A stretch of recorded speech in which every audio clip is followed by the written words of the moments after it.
ജിന്നു? ഞാൻ അതിശയത്തോടെ മാക്കാൻ്റെ മുഖത്തേക്ക് നോക്കി. എടോ, ഇവിടെ മനുഷ്യനെ തപ്പിയിറങ്ങിയിട്ട് കിട്ടുന്നില്ല. അപ്പോഴാണോ താൻ ജിന്നിനെ തപ്പിയിറങ്ങുന്നത്? തൻ്റെ ഏതു പിരിയിൽ ഉസ്സായത്? ഞാൻ മാക്കാനോടായി ചോദിച്ചു. ഒരു പുഞ്ചിരി എനിക്ക് സമ്മാനിച്ചു. അയാൾ എൻ്റെ കണ്ണുകളിലേക്ക് നോക്കി. എന്താ അയാൾ പറയാൻ പോകുന്നത് എന്ന ആകാംക്ഷയിൽ ഞാനും അയാളെ തന്നെ ഉറ്റുനോക്കി. എടോ മത്തു, തനിക്കറിയോ, ഈ ലോകത്തെ ഏറ്റവും തീവ്രമായ കുറച്ച് വികാരങ്ങളേ ഉള്ളൂ. അതിലൊന്നാണ് സൗഹൃദം, മറ്റൊന്ന് പ്രണയം. ഇത് രണ്ടും ഒരാളോട് തോന്നിയ എന്താകും അവസ്ഥ? അങ്ങനെ എൻ്റെ ചങ്കു കട്ടെടുത്ത ആ ജിന്നിനെ ഞാൻ കണ്ടെത്തി, അവൾ പോലും അറിയാതെ. കേട്ടതൊന്നും മനസ്സിലാകാതെ ഞാൻ തരിച്ചിരുന്നു. എൻ്റെ തലയിൽ നിന്നും കിളികൾ പറന്നുകൊണ്ടിരുന്നു. പുള്ളി അടിച്ച ബ്രാൻഡ് ഏതാണെന്ന് ചോദിക്കണമെന്നുണ്ടായിരുന്നു എനിക്ക്. എൻ്റെ ഗഹനമായ ആലോചന കണ്ടയാൾ എന്നോടായി പറഞ്ഞു. ഞാൻ പറഞ്ഞതൊന്നും തനിക്ക് മനസ്സിലായില്ലെന്നറിയാം. കാരണേ, താൻ കുട്ടിയാണ് കേട്ടോ. ഓ, സിനിമ ഡയലോഗ് പറയാനാണെങ്കിൽ എനിക്കും അറിയാം ഒരുപാട്. സ്വന്തമായി വല്ലതും പറയാനുണ്ടെങ്കിൽ പറയടോ മാക്കാനെ. പെട്ടെന്നാണ് ഡ്രൈവർ ബസ് സ്റ്റാർട്ട് ചെയ്തത്. മാക്കാൻ്റെ മുഖത്ത് കണ്ണു നട്ടിരുന്ന് ഞാനൊന്ന് ഞെട്ടി. പിടിച്ചെടുക്കടോ മത്തു. എനിക്കറിയാം, താൻ എന്നെ പഠിപ്പിക്കണ്ട.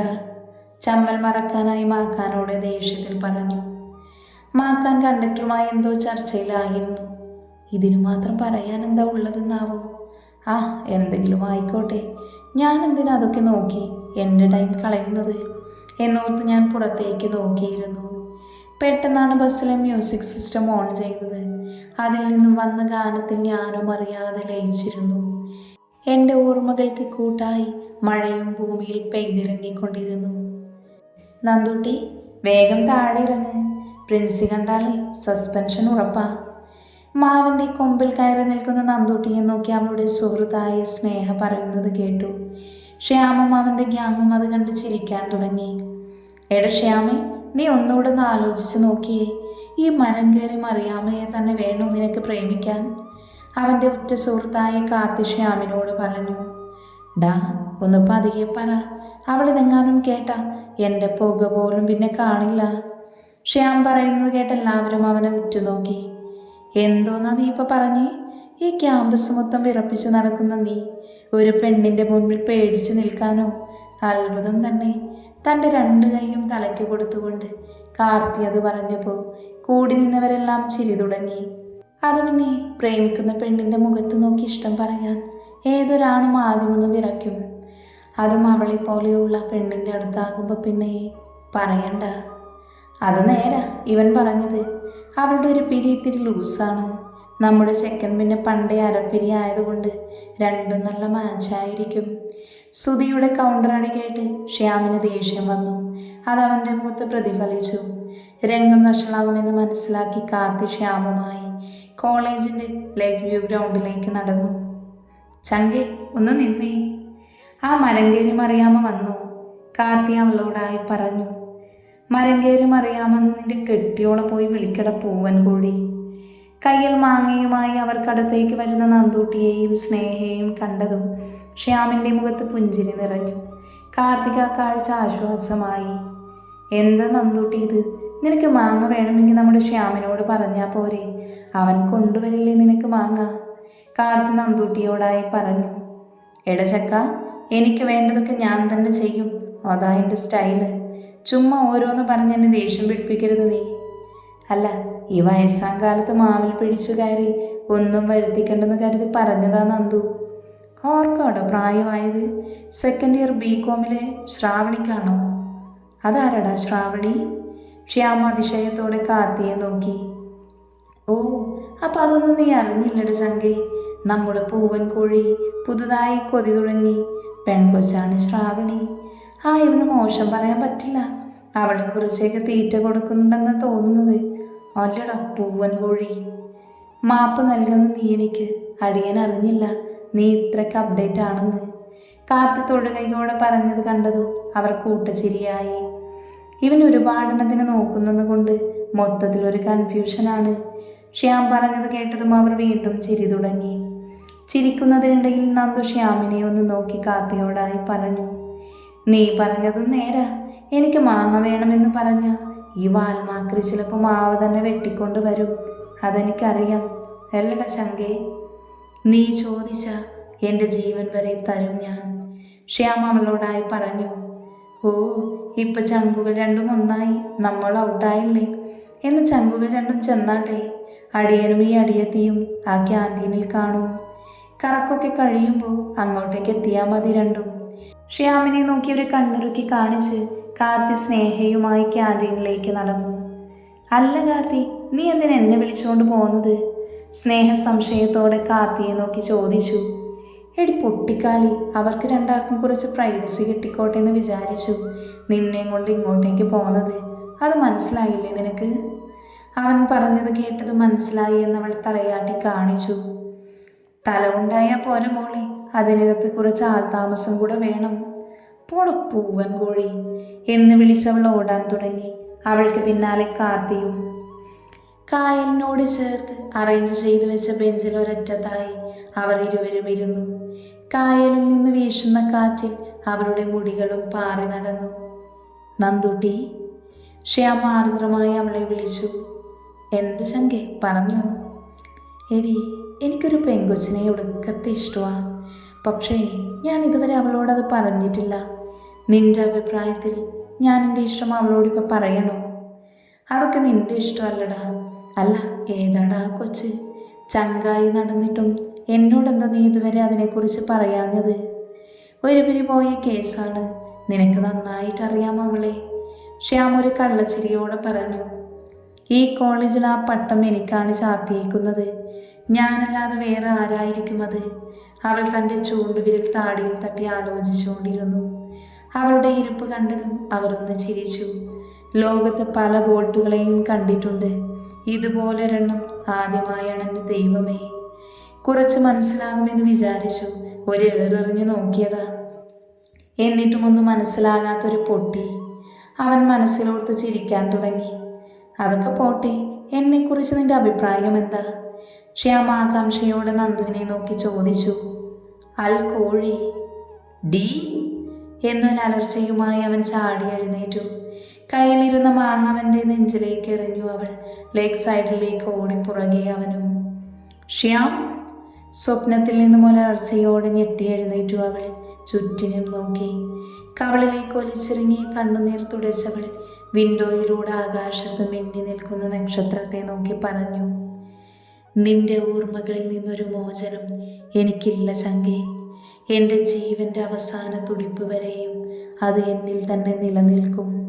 മിഴിയിൽ നിന്ന് മുതിർന്നു വീഴുന്ന കണ്ണുനീർ മെല്ലെ തുടച്ചവൾ വിൻഡോ സൈഡിൽ തല ചേർത്തിരുന്നു. പെട്ടെന്നാണ് ബോധത്തിലേക്ക് വന്നത്. ഇതെന്താ വണ്ടി നിർത്തിയിട്ടിരിക്കുന്നേ? അടുത്തിരുന്ന മാക്കാനെയും കാണുന്നില്ലല്ലോ. അവൾ ടെൻഷനിൽ ചുറ്റും നോക്കി. ശേഷം വണ്ടിക്ക് വെളിയിലേക്ക് നടന്നു. മാക്കാൻ നല്ല ഫോൺ വിളിയിലാണെന്ന് കണ്ടതും അവൾ മെല്ലെ ഡ്രൈവറുടെ അടുത്തേക്ക് നടന്നു. എന്താ ചേട്ടാ ഇവിടെ വണ്ടി നിർത്തിയത്? എന്തെങ്കിലും പ്രോബ്ലം ഉണ്ടോ? എന്ത് പറയാനാ കൊച്ചെ, വണ്ടി ബ്രേക്ക് ഡൗൺ ആയി. 1 മണിക്കൂർ കഴിയാറായതിലിട്ട് പണിയാൻ തുടങ്ങിയിട്ട് ഇന്നിനി ഒരു രക്ഷയുമില്ല. നാളെ കാലത്ത് മെക്കാനിക്ക് വന്നാലേ എന്തെങ്കിലും നടക്കുള്ളൂ. അയാൾ പറയുന്നത് കേട്ട് എന്തു ചെയ്യണമെന്നറിയാതെ അവൾ മാക്കാൻ്റെ അടുത്തേക്ക് നടന്നു. മാക്കാനെ, ഇനി എന്തു ചെയ്യും? ബസ് ശരിക്കും 8ൻ്റെ പണിയാ തന്നത്, നന്ദു മാക്കാനോടായി പറഞ്ഞു. അവളെ ഒന്ന് സൂക്ഷിച്ചു നോക്കിയ ശേഷം അവൻ ഫോണ് കട്ട് ചെയ്ത് അവൾക്കരികിലേക്ക് നടന്നു. തമ്പുരാട്ടി പള്ളി ഉറക്കം കഴിഞ്ഞ് എഴുന്നേറ്റോ? ഞാൻ കരുതി നാളെ രാവിലെ ബെഡ് കോഫിയായി വന്ന് വിളിച്ചാലേ എഴുന്നേൽക്കുള്ളൂ എന്ന്. അവന് കോമഡി കേൾക്കാൻ പറ്റിയ മൂഡിലല്ല ഞാനിപ്പോൾ, അവൾ തൊഴികയോടെ പറഞ്ഞു. ഒരു പുഞ്ചിരി അവൾക്ക് സമ്മാനിച്ചവൻ അവളുമായി ഡ്രൈവർക്കടുത്തേക്ക് നടന്നു. ചേട്ടാ, ഇവിടെ അടുത്ത് വല്ല ബസ് സ്റ്റോപ്പുമുണ്ടോ? ഓ, ഒരു 6-7 കിലോമീറ്റർ നടന്ന ഒരു ബസ് സ്റ്റോപ്പുണ്ട്. അവിടെ ചെന്ന് ചിലപ്പോൾ ടൗണിലേക്കുള്ള ബസ് കിട്ടും മിക്കവാറും. ഡ്രൈവർ പറയുന്നത് കേട്ട് അവൻ തൻ്റെ കയ്യിലെ വാച്ചിലേക്ക് നോക്കി. ടൈം ഇപ്പോൾ 12:30 ആയി. അവൻ അവളോടായി പറഞ്ഞു. അല്ലടുമാക്കാനെ, ബാക്കിയുള്ള ആളുകളൊക്കെ എന്തേ? താനെന്താ ഇതുവരെ എന്നെ വിളിക്കാഞ്ഞത്? ദേ, എൻ്റെ കൈയിൻ്റെ ചൂടറിയണ്ടെങ്കിൽ ഒരു കൈ അകലത്തിൽ നിന്ന് മാറി നിൽക്കുന്നതാ നിനക്ക് നല്ലത്. ബസ് കംപ്ലൈൻ്റ് ആയപ്പോൾ തന്നെ നിന്നെ ഞാൻ വിളിച്ചതാ. അപ്പോൾ കൂർക്കം വലിച്ച് ഉറക്കത്തിലല്ലായിരുന്നോ നീ? ബാക്കിയുള്ളവരൊക്കെ അവരുടെ പാട് നോക്കി പോയി. ഓ സോറി. അല്ല, അപ്പോൾ ഇയാളെന്താ പോകാഞ്ഞത്? എനിക്ക് കുറച്ച് മനസ്സാക്ഷി കൂടുതലായി പോയി. ഇതേ പ്രായത്തിലൊരു പെൺകുട്ടി എനിക്കുമുണ്ട്. അതോർത്ത് നിന്ന് പോയതാ നിൻ്റെ ഒപ്പം. കേട്ടോടി മൊത്തു. കേട്ടു.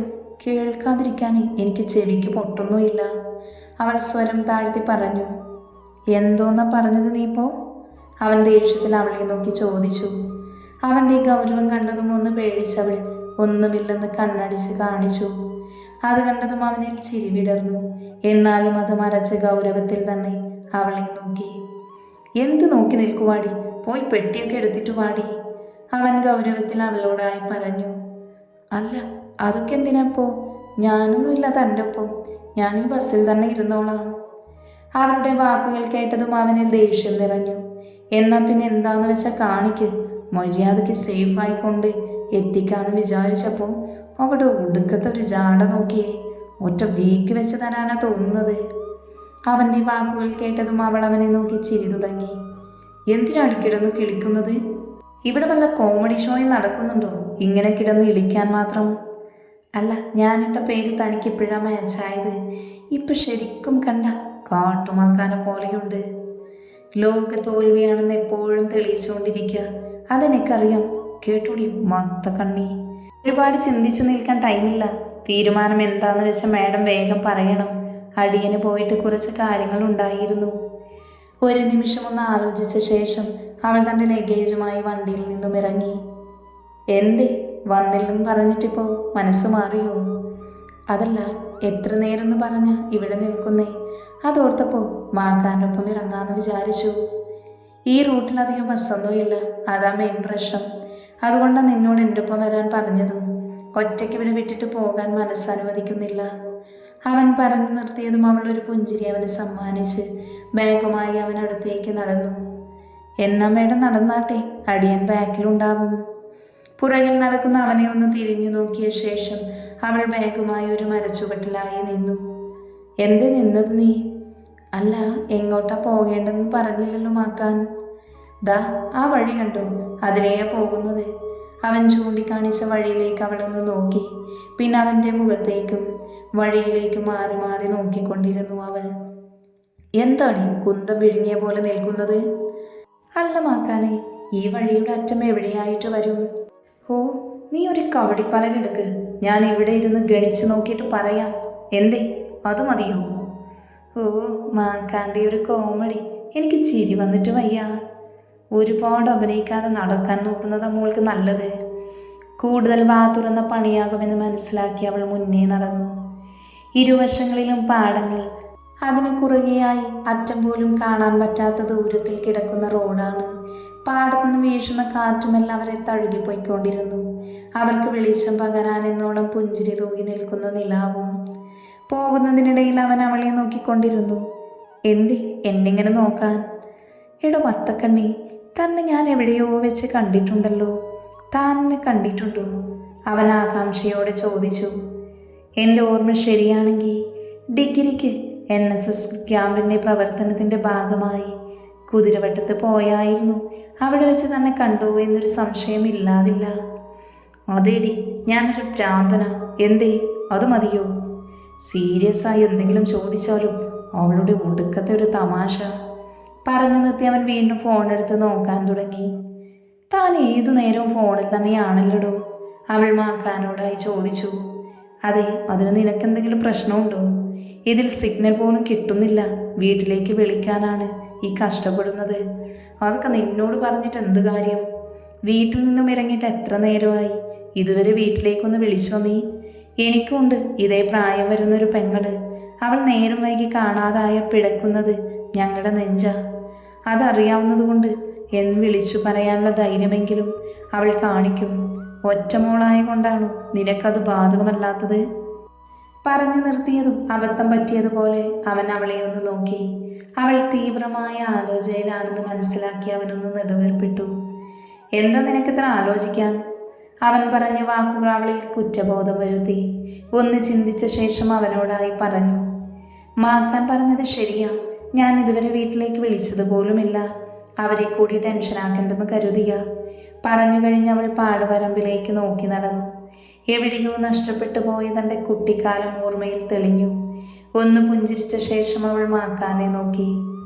അല്ല മാക്കാനെ, എനിക്കൊരു സംശയം. എന്താ മത്തു, ചോദിച്ചോ. ഞാൻ ഒറ്റ മോളാണെന്ന് തനിക്കെങ്ങനെ അറിയാം?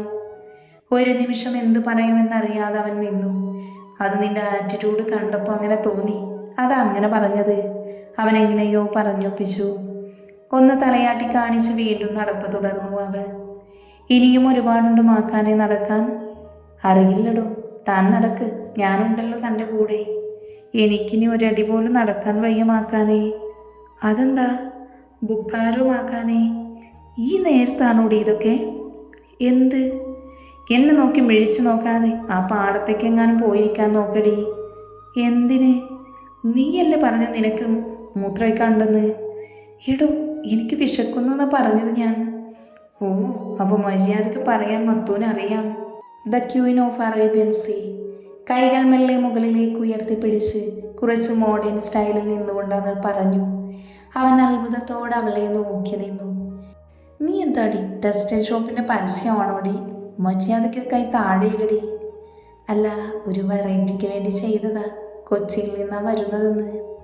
വെറുതെ അല്ല നിന്നെ ഇത്രയും നാറ്റം. നല്ല ഊള തമാശ. എനിക്ക് ചിരിയൊന്നും വരുന്നില്ലേ? മുഖത്തൊരു ലോട് പുച്ഛം വരുത്തി അവൾ പറഞ്ഞു. എന്താടി നിനക്കിത്ര പുച്ഛം? നീ പോടാ കാട്ടുമാക്കാനെ. എന്താടി വിളിച്ചത്? ധൈര്യം ഉണ്ടെങ്കിൽ ഒന്നുകൂടെ വിളിക്കടി മത്തക്കണ്ണി. മാക്കാനേ എന്ന് വിളിച്ചവൾ ഓടാൻ തുടങ്ങി.